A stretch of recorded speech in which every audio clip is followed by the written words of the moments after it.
আপনার পাশের দেশ, এখান থেকে 2 কিলোমিটার 5 কিলোমিটার পরে ভারত। আপনারা সবাই জানেন যে হিন্দুত্ববাদ একটি স্পষ্ট ভ্রান্ত মতবাদ।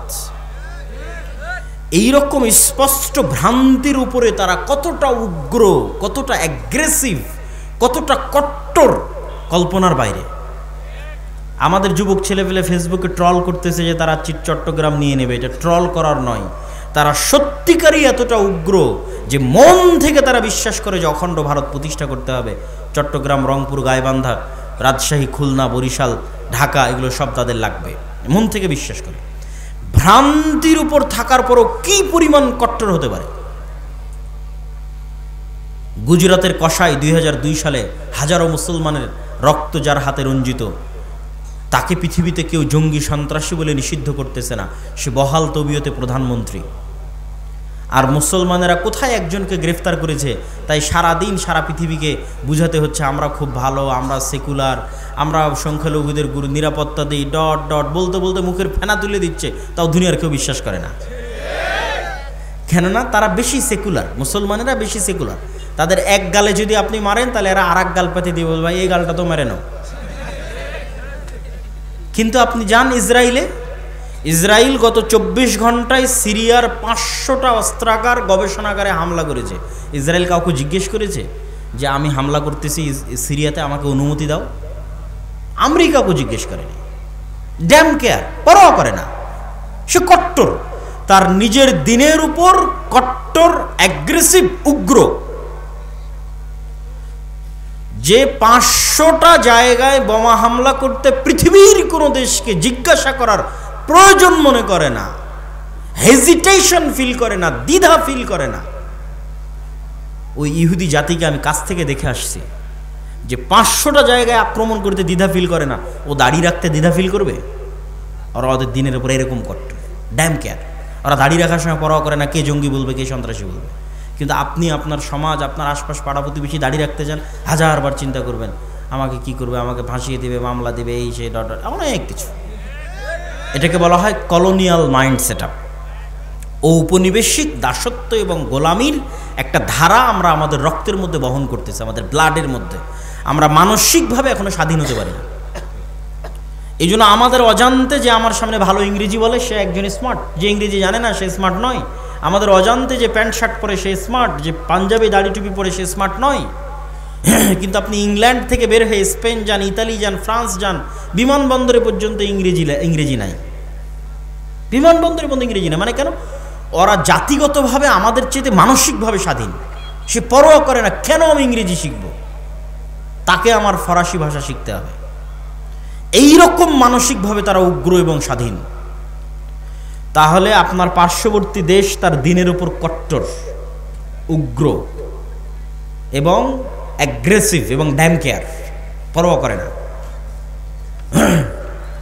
তারপরে ইসরায়েল তার নিজের দিনের উপর কট্টর, অ্যাগ্রেসিভ, পৃথিবীর কাউকে পরোয়া করে না।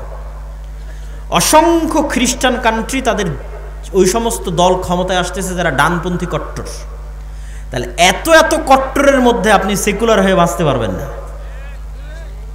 সেকুলারিজম দিয়ে আপনার বাংলাদেশের স্বাধীনতা টিকবে না, বলে দিলাম। কেননা আপনাকে শুধু কম্প্রোমাইজই করতে হবে, কম্প্রোমাইজই করতে হবে, আপনাকে কেউ বিশ্বাস করবে না। আপনিও যদি বাঁচতে চান, বাংলাদেশের স্বাধীনতাকে রক্ষা করতে চান, আপনাকেও আপনার দিনের উপর ড্যাম কেয়ার হতে হবে। আমি আল্লাহর নবীর সুন্নাতের অনুসরণ করি, কোরআন এবং হাদিসের আইন বাংলাদেশে বাস্তবায়ন করি, কার কি করার আছে করে নাও। যখন এরকম ড্যাম কেয়ার হবেন, বাংলাদেশ স্বাধীন, একদিনে স্বাধীন, 24 ঘন্টায় স্বাধীন। এবং এই স্বাধীনতা চিরস্থায়ী, স্থায়ী স্বাধীনতা। আপনাকে তেলাতে হবে না, তেল দিতে হবে না, কম্প্রোমাইজ করতে হবে না, বুঝাতে হবে না, প্রেস ব্রিফিং করতে হবে না, একদিনে স্বাধীন হয়ে যাবেন। এবং আপনারাও যদি আপনাদের ব্যক্তি জীবনে প্র্যাকটিস করেন, ইহুদিদের দেখে শিখেন, তারা অভিশপ্ত। আল্লাহ সুবহানাহু ওয়া তাআলা বলেছেন তারা অভিশপ্ত। কোরআন মাজিদে আল্লাহ বলেছেন গায়রিল মাগদুবি আলাইহিম ওয়ালাদ-দালিন, এই ইহুদিরা অভিশপ্ত। কিন্তু আপনি ভয়ঙ্করভাবে আশ্চর্য হবেন, তারা একটা অভিশপ্ত জাতি হওয়ার পরেও সারা পৃথিবীর মানুষকে ইহুদিরা শিখালো ছেলে হোক মেয়ে হোক দুটি সন্তানই যথেষ্ট। আপনি আমাকে একটা ইহুদি ফ্যামিলি বের করে দিবেন যার একটাই সন্তান অথবা দুটোই সন্তান। প্রত্যেকটা ইহুদি ফ্যামিলির 4টা 5টা 6টা 7টা করে সন্তান। এই জন্য ছোট যে কারগুলো আছে এই কারগুলো তারা ইউজ করে না, তাদের জন্য বড় হাইস গাড়ি নহা, যেটাতে 7-8টা সিট আছে সেই গাড়ি লাগবে, কেননা ফুল ফ্যামিলি যেতে হলে ওই ছোট কারে তো হবে না, এই জন্য বড় গাড়ি বেশি ইউজ করে। সারা পৃথিবীতে ইহুদিরা এই সুদি কারবার প্রচলন করে রেখেছে। কোনো ইহুদির সাথে সুদি লেনদেন করে না, অথচ সারা পৃথিবীর সুদি কারবারের কন্ট্রোল তাদের হাতে, কিন্তু ওরা নিজেরা কখনো সুদি কারবার লেনদেন করে না। সারা পৃথিবীতে LGBTQ সমকামিতার মতো ভয়ঙ্কর অপরাধ গুনাহ শিখানোর জন্য কোটি কোটি টাকা তারা ব্যয় করতেছে, কিন্তু প্রত্যেকটা ইহুদি স্কুলে LGBTQ নিষিদ্ধ, এবং সেটা পরোয়া করে না যে এটা আমি নিষিদ্ধ করে রেখেছি তো কে আমাকে কি বলবে, এটা পরোয়া করে না। সম্মানিত উপস্থিতি, এই জন্য ওদের কাছে অনেক কিছু আপনার শিখার আছে যে নিজের দিনের উপর কি পরিমাণ কট্টর হতে হয়। আপনি বাংলাদেশ থেকে বের হয়ে আর একটা খ্রিস্টানের সাথে ঘুরলে আপনি চুল পরিমাণ ধাক্কা খাবেন না। আপনি দেখবেন যে ওই খ্রিস্টান 6 দিন 5 দিন কাজ করে যা টাকা ইনকাম করছে গার্লফ্রেন্ডের পিছনে, পাবে জুয়ায়, বারে মদে, উইকেন্ডে সাপ্তাহিক ছুটিতে শেষ করে দিচ্ছে।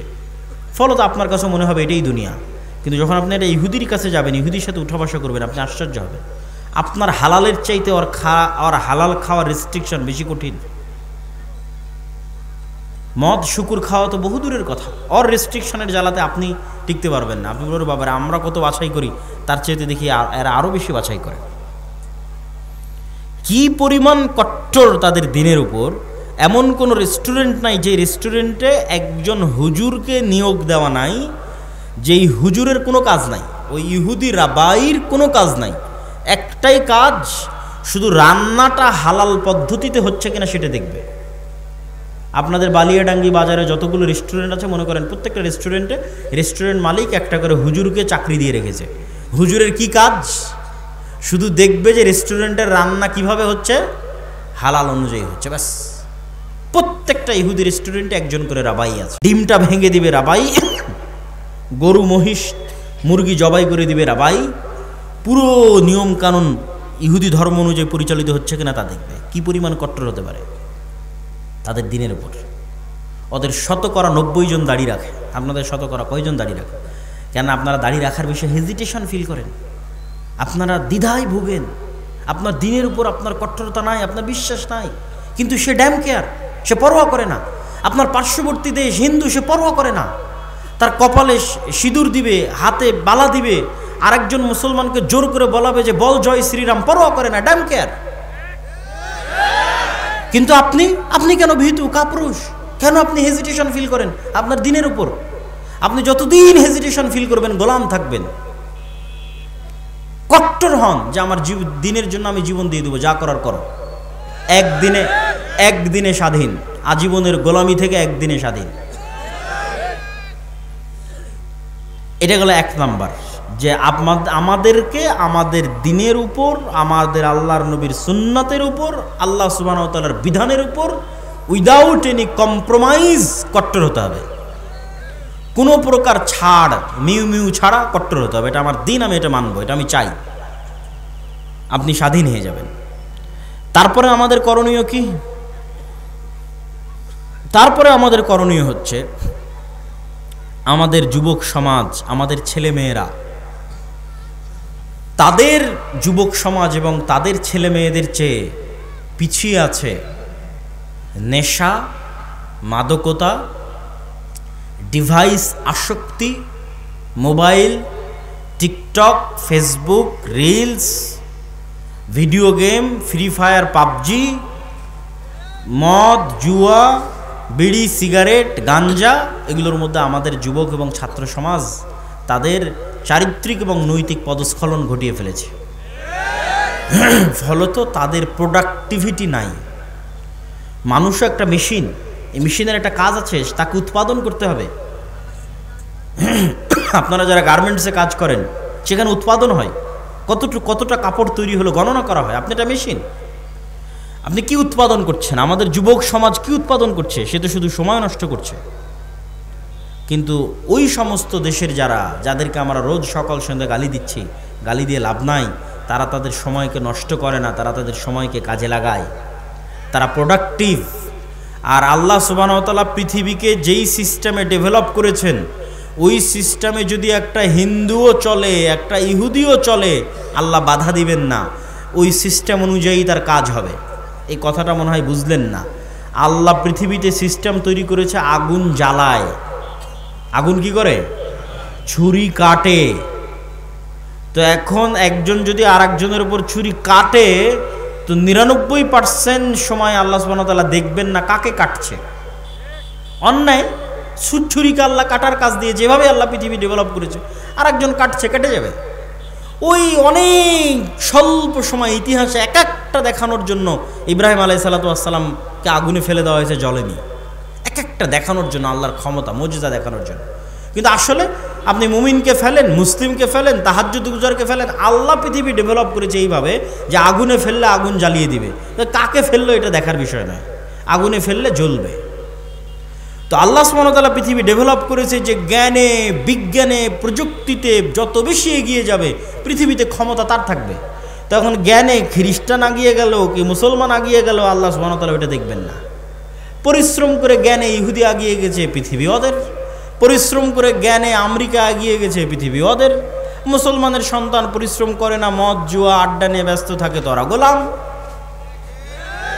তো আল্লাহর সহযোগিতা, তাহলে বলবেন যে আল্লাহ যে আমাদের ভালোবাসা, সহযোগিতাটা কোথায় আসবে? আসবে যখন আপনি ওই মদ জুয়া নেশা ছেড়ে দিয়ে আপনিও প্রোডাক্টিভ হবেন, আর ডাই হার্ট অন্তর থেকে আপনিও চেষ্টা করতেছেন আমিও সাকসেসফুল হতে চাই, আপনিও জ্ঞান বিজ্ঞান প্রযুক্তির জগতে লড়াই করে যাচ্ছেন, যেই যেই সিস্টেমে আল্লাহ পৃথিবী ডেভেলপ করেছে ওই সিস্টেমে আপনিও দৌড়াচ্ছেন, চেষ্টা করতেছেন অন্তর থেকে, তাহলে একজন ইহুদি অথবা ইসরায়েল অথবা আমেরিকার কাছে শতভাগ সক্ষমতা আছে। শতভাগ সক্ষমতা থাকার পর সে হয়তো 90% চেষ্টা করতেছে। আপনার কাছে 50% সক্ষমতা আছে, আপনিও 90% চেষ্টা করতেছেন। আর 50% সক্ষমতা না থাকলেও আল্লাহ আপনাকে বিজয় করে দিবে। আল্লাহ আপনাকে কি করে দিবে? বিজয় করে দিবে। এই জায়গায় তখন আপনি আল্লাহর দয়া এবং রহমত পাবেন। কিন্তু আপনি যদি চেষ্টা না করেন, তার আগ পর্যন্ত দয়া রহমত পাবেন না, তার আগ পর্যন্ত গোলাম থাকবেন। তাহলে আমাদের যুবক সমাজ এবং ছাত্র সমাজ, ইয়াং জেনারেশন, তাদেরকে অবশ্যই তারা যে অন্ধকার জগতে ফেঁসে আছে, তারা যে জ্ঞানের পিছনে ইনভেস্ট করে না। আমি ইংল্যান্ডে 1 বছর ছিলাম, পার্কে যাই, বিশ্ববিদ্যালয়ে যাই, ট্রেনে উঠি, বিমানে উঠি, বাসে উঠি, কাউকে না কাউকে দেখি বই হাতে নিয়ে পড়তেছে। ওদের দেখে আমি নিজেকে লজ্জিত বোধ করতাম যে সে মুমিন নয়, কিন্তু সে পড়তেছে, সে বেপরদা অবস্থায় আছে, কাফেরা, সে পড়তেছে। তাহলে আমি একজন মুমিন হয়ে আমি পড়তেছি না? তখন ওদের দেখা দেখে আমিও যাত্রাপথে পড়া শুরু করেছিলাম যে, এবং অনেক বই আমি তখনও ইংল্যান্ডে থাকা অবস্থায় সফরের মধ্যে পড়ে শেষ করেছি।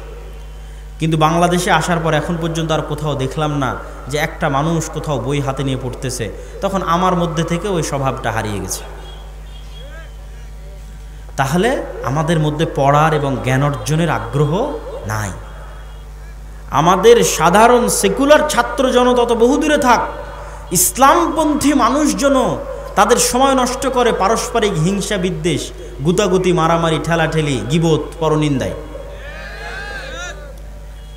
যারা ইসলাম নিয়ে আলোচনা করে তারাও দুইজন যখন একত্রিত হয়, কোরআনের একটা আয়াত নিয়ে আলোচনা কর, কোরআনের হাদিসের একটা, বুখারী শরীফের একটা হাদিস নিয়ে আলোচনা কর, দিনের একটা বিষয় নিয়ে আলোচনা কর না। কোন হুজুর কোন বক্তায় কি বলল, কে কোথায় ফেসবুকে কি কমেন্ট করেছে, কার বিরুদ্ধে কে লাগলো, এক জায়গায় একত্রিত হলে সেগুলো নিয়ে গল্প শুরু হয়ে গেল। সময় নষ্ট, প্রোডাক্টিভিটি নষ্ট।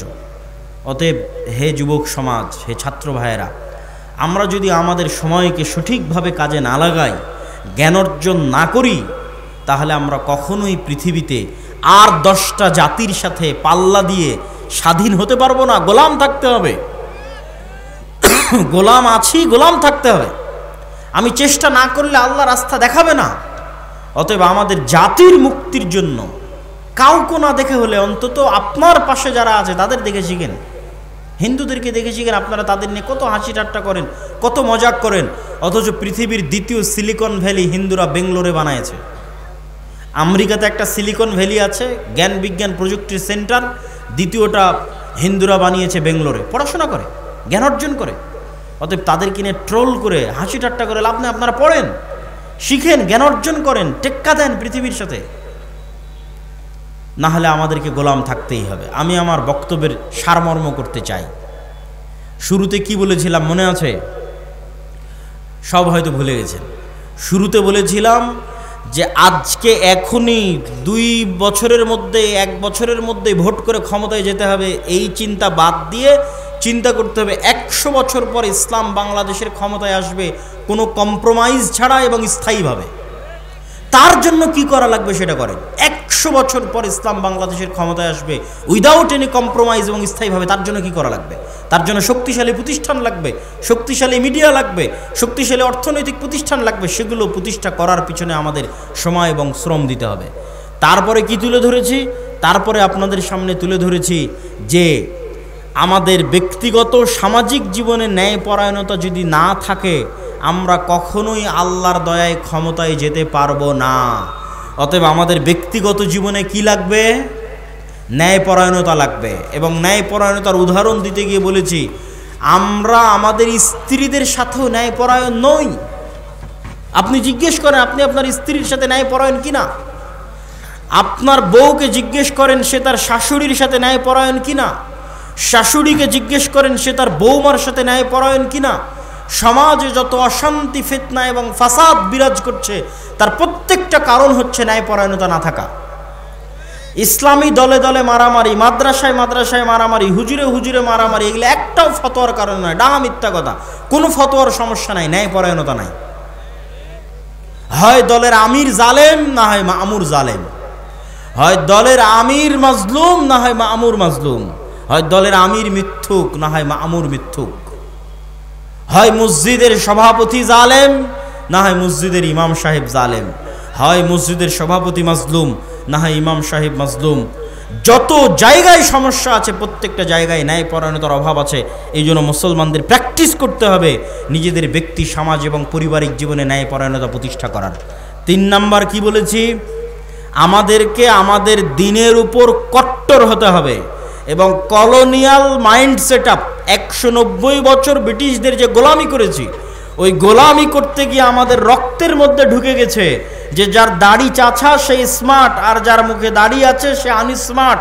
এই কলোনিয়াল মাইন্ড সেট আপের মুখে লাথি মারতে হবে, স্বাধীন হতে হবে। যেটা আল্লাহর নবী সেটা স্মার্ট, যেটা আল্লাহর নবীর নয় সেটা স্মার্ট নয়। এটা যেদিন শক্তভাবে বিশ্বাস করে নেবেন উইথ কনফিডেন্ট এবং উইদাউট এনি কম্প্রোমাইজ, শক্ত আত্মবিশ্বাসের সাথে, সেদিন আপনি স্বাধীন হয়ে গেছেন। সেই দিন পৃথিবীর কোনো শক্তি পৃথিবীতে আপনাকে দমিয়ে রাখতে পারবে না। 4 নাম্বার কি বলেছি? 4 নাম্বার বলেছি আমাদের ছাত্র তরুণ জনতা, তারা যে নেশার মধ্যে, অবৈধ সম্পর্কের মধ্যে, এবং আমাদের মা এবং বোনেরা এবং আমাদের ভাইয়েরা, তাদের মধ্যে দিয়াসাহ মানে শুকুরের চর্বি। শুকুর অপবিত্রতা, অপরিচ্ছন্নতা, নোংরামি পছন্দ করে। শুকুর তার নিজের বিষ্ঠা, নিজের মল চেটে খায়, লজ্জা নাই। এই শুকুরের চর্বিকে বলা হয় দিয়াসাহ। রাসূল সাল্লাল্লাহু আলাইহি ওয়াসাল্লাম বলেছেন, লা ইয়াদখুলুল জান্নাতা দায়ুস, দায়ুস জান্নাতে যাবে না, শুকুর জান্নাতে যাবে না, শুকুরের চর্বি জান্নাতে যাবে না। তো শুকুরের চর্বির সাথে জান্নাতে যাওয়ার কি সম্পর্ক? মানে ওই মানুষ জান্নাতে যাবে না যার রক্ত, যার চর্বি শুকুরের রক্ত শুকুরের চর্বির মতো হয়ে গেছে। কার রক্ত, কার চর্বি শুকুরের রক্ত শুকুরের চর্বির মতো হয়ে গেছে? যার পরিবারের মধ্যে বেহায়াই আছে, নির্লজ্জতা আছে, কিন্তু তার অন্তরে কষ্টবোধ নাই, তার অন্তরে দুঃখবোধ নাই, লজ্জাবোধ নাই, সে দায়ুস, সে জান্নাতে যাবে না। আপনি দায়ুস হলে সমস্যা কি? আমি যদি দায়ুস হই তাহলে সবচেয়ে বড় সমস্যা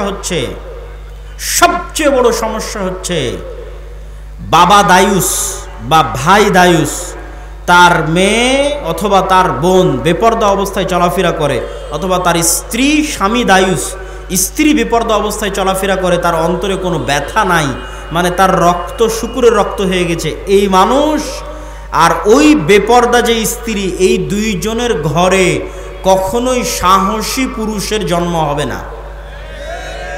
খালিদ বিন ওয়ালিদ, ওমর ইবনুল খাত্তাব, সুলতান মোহাম্মদ ফাতেহের মতো বীর সেনানীর জন্ম হবে না। কি জন্ম হবে? দায়ুস বাবার ঘরে এবং দায়ুস মায়ের ঘরে মেলি পুরুষ সন্তানের জন্ম হবে। বুঝেননি মনে হয়? হিজড়া পুরুষ সন্তানের জন্ম হবে, যার মধ্যে পৌরুষত্ব নাই। পৌরুষত্ব মানে শুধু পুরুষ হওয়া নয়, পৌরুষত্ব মানে সেই সাহসিকতা, সেই আত্মমর্যাদা, সে আত্মসম্মান, সেই ব্যক্তিত্ব, সেই পার্সোনালিটি। ওই রকম সন্তান জন্ম হবে না যে পৃথিবীকে নেতৃত্ব দিবে। এই জন্য পাশ্চাত্যরা চায় যেন আপনাদের মাদের গর্ভ থেকে নেতা জন্ম না হয়, বরং কি জন্ম হয়? ওই রকম LGBTQ সমকামী মেয়েলি সন্তানের জন্ম হয়। এটা হবে যদি আপনি দায়ুস হন এবং আপনার স্ত্রী দায়ুস হয়। আপনার মধ্যে পৌরুষত্ব নাই, মানে সাহসিকতা নাই, ব্যক্তিত্ব নাই, পার্সোনালিটি নাই। আর এই ব্যক্তিত্ব পার্সোনালিটিকে অসংখ্য জিনিস ধ্বংস করে, শুধু বেপর্দা ধ্বংস করে না, আর অনেক কিছু ধ্বংস করে। বেপর্দা যেমন আমাদের ইনার অভ্যন্তরীণ পার্সোনালিটি ব্যক্তিত্বকে ধ্বংস করে, ঠিক তেমনি লোন, ধার, কর্জ পার্সোনালিটিকে ধ্বংস করে। ইসলামে অর্থনৈতিক মূল্যবোধের 1 নাম্বার পয়েন্ট হচ্ছে আল কানাআহ, অল্পে সন্তুষ্ট থাকা। আমি সুদ ভিত্তিক লোনের কথা বলতেছি না, গোটা হাদিস শাস্ত্র এবং গোটা কোরআন শাস্ত্র খুঁজে আপনি আমাকে দেখাবেন যে আপনার বাড়ি মাটির আছে, মাটির থেকে টিনের করার জন্য আপনি কর্জে হাসানা নিবেন, এর দলিল কোরআন এবং হাদিসে আছে। সুদ ভিত্তিক লোনের কথা বলছি না, কর্জে হাসানা। আপনার বাড়ি টিনের আছে, আপনি সেটা পাকা করবেন, তার জন্য সুদে লোন না নিয়ে কর্জে হাসানা সুদমুক্ত লোন নেবেন, এর দলিল কোরআন এবং হাদিসে আছে। আপনার বাড়িতে এসি নাই, এসি কিনবেন, ফ্রিজ নাই, ফ্রিজ কিনবেন, মোটর সাইকেল নাই, মোটর সাইকেল কিনবেন, তার জন্য সুদভিত্তিক লোন বহু পরের কথা। আপনি কর্জে হাসানা সুদ ছাড়াই ভাই বোন আত্মীয় স্বজনদের কাছে লোন নেবেন, এর কোনো দলিল আপনি কোরআন এবং হাদিস থেকে আমাকে দেখাতে পারবেন না। তাহলে কর্জে হাসানা কখন নেবেন? সুদভিত্তিক লোন বহু পরের কথা। কর্জে হাসানা কখন নেবেন? যখন মরে যাচ্ছেন, অপারেশন থিয়েটারে আছেন, টাকা নাই, অপারেশন না হলে, টাকা না ব্যবস্থা করতে পারলে ছেলে মারা যাবে, তখন কর্জে হাসানা চাইতে পারবেন। আমি যদি বুঝাতে না পারি তাহলে এটা আমার ব্যর্থতা। কেন? আপনি সুদ ভিত্তিক লোন বহু পরে আপনি আরেকজনের কাছে আজ চাইতে গেলেন, ভাই আমাকে 5,000 টাকা ধার দাও, আমি হচ্ছি মাটির বাড়ি ভেঙে টিনের বাড়ি করতেছি, 5,000 টাকা আপনাকে ধার দিল, পরের দিন আপনি সেই টাকা পরিশোধ করতে পারলেন না, আপনার অন্তরে খারাপ লাগতেছে, পরিশোধ করতে পারতেছেন না। তারপরের দিন মিথ্যার আশ্রয় নেবেন, নেবেন না? নেবেন না? মিথ্যার আশ্রয় নেবেন না? নেবেন না? মিথ্যার আশ্রয় নেবেন। যেই দিন থেকে মিথ্যা বলা শুরু করলেন, ওই দিন থেকে আপনার ব্যক্তিত্ব নষ্ট হয়ে গেল, আপনার পৌরুষত্ব নষ্ট হয়ে গেল, আপনার আত্মমর্যাদা, আত্মসম্মান নষ্ট হয়ে গেল। আপনি এখন আর পূর্ণ মুসলিম থাকতে পারবেন না, আপনি বিক্রি হয়ে গেছেন, মুনাফিক হয়ে গেছেন। পরের দিন আপনার ছেলেকে মিথ্যা বলা শিখাবেন, তারপরের দিন আপনার বউকে মিথ্যা বলা শিখাবেন, পুরো পরিবার মিলে বেহায়া হয়ে যাবেন, পুরো পরিবার মিলে আত্মমর্যাদাহীন, ব্যক্তিত্বহীন, থার্ড ক্লাস পরিবারে পরিণত হয়ে যাবেন। সুতরাং ওই পরিবার থেকে বীর মুজাহিদের জন্ম হবে না, বীর সাহসী পুরুষের জন্ম হবে না। কেন? মিথ্যার আশ্রয় নিচ্ছে পুরো ফ্যামিলি। এই জন্য আল্লাহ নবী বলেছে, খবরদার তোমরা ধার, কর্জ, লোনের ধারে কাছে যেও না। সুদ ভিত্তিক তো বহু পরে, আমি কর্জে হাসানার কথা বলতেছি, এখন যেই কথাগুলো বলতেছি এগুলো কর্জে হাসানা, সুদ ছাড়া। সুদ সহ নেওয়া আরো পরে। সুদ ছাড়াই আপনি কর্জ নেবেন কখন? যখন মরে যাচ্ছেন তখন, তাছাড়া নয়। তাহলে কি থাকবে? আপনার আত্মমর্যাদা, মাথা উঁচু থাকবে, আত্মসম্মান উঁচু থাকবে, আপনার সন্তান আত্মমর্যাদা সম্পূর্ণ হবে, ব্যক্তিত্ব সম্পূর্ণ হবে, সাহসী হবে, কোনোদিন কোথাও মাথা নিচু করবে না, অন্যায়ের বিরুদ্ধে রুখে দাঁড়াবে, বীর সেনানী হবে, বীর সেনাপতি হবে, নেতা হবে, পৃথিবীকে নেতৃত্ব দিবে। সম্মানিত উপস্থিতি, আল্লাহ সুবহানাহু ওয়া তাআলা আমাদের এই ছোট্ট সংক্ষিপ্ত আলোচনাকে গুরুত্ব সহকারে মানার তৌফিক দান করুক, আল্লাহুম্মা আমিন। আপনাদের আল জামিয়া সালাফিয়া দিনাজপুর নাম শুনেছেন? অত্র রংপুর অঞ্চলের বৃহত্তম দ্বীনী শিক্ষা প্রতিষ্ঠান, এরিয়ার দিক থেকে, ছাত্রের দিক থেকে, শিক্ষকের মানের দিক থেকে। এই অঞ্চলের জন্য এটা নেয়ামত। আপনাদেরকে এই নেয়ামতকে মূল্যায়ন করা উচিত, শুকরিয়া আদায় করা উচিত। আর শুকরিয়া আদায় করবেন কিভাবে? কয়েকভাবে। সন্তানকে ভর্তি করাতে পারেন, জামিয়া সালাফিয়ার মাসিক আল ইতিসাম নিতে পারেন, জামিয়া সালাফিয়ার সালাফি কনফারেন্সে যেতে পারেন। এখান থেকে যান আপনারা সালাফি কনফারেন্সে দিনাজপুরের।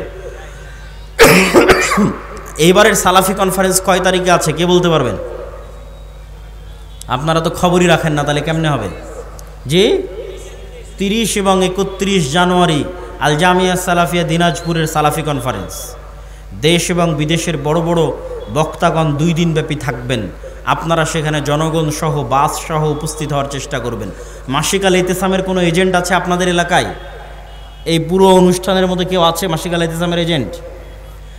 যদি না থেকে থাকে আমি উদাত্ত আহ্বান জানাবো, যারা আজকের প্রোগ্রাম আয়োজন করেছেন, যারা আজকের অনুষ্ঠান আয়োজন করেছেন, আপনারা যদি মনে করেন যে সত্যিকার ভালোবাসা জামিয়া সালাফিয়ার সাথে আল্লাহর সন্তুষ্টির জন্য, দুনিয়াবি কোনো স্বার্থে নয়, আজকে আমি একদিনের জন্য আপনার কাছে এসেছি, প্রতি মাসে আমি আপনার কাছে আসব, আমার লেখা আপনার কাছে আসবে।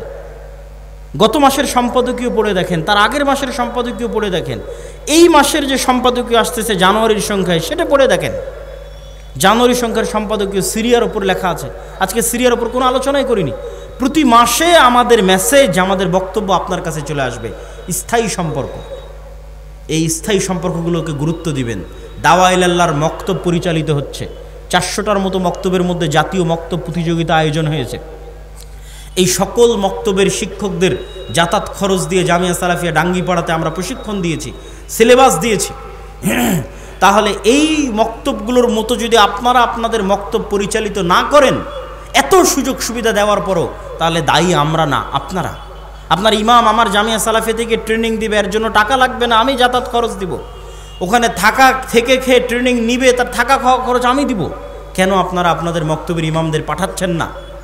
যারা জালসার আয়োজন করেছেন, তারা যাদের সাথে যোগাযোগ করছেন আমাদের অফিসে, তাদের সাথে যোগাযোগ করে অবশ্যই জরুরি ভিত্তিতে আপনাদের আশেপাশের মক্তবের শিক্ষকদের রাজশাহীতে ট্রেনিংয়ে পাঠান।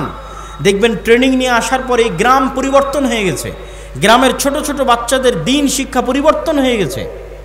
আমরা যদি ওই ছোটো বাচ্চাদের অন্তরে দিনের জ্ঞান না দিতে পারি, তাহলে এই একদিনের 1 ঘন্টার বক্তব্যে আমি আপনাকে পূর্ণ দিন শিখাতে পারবো না।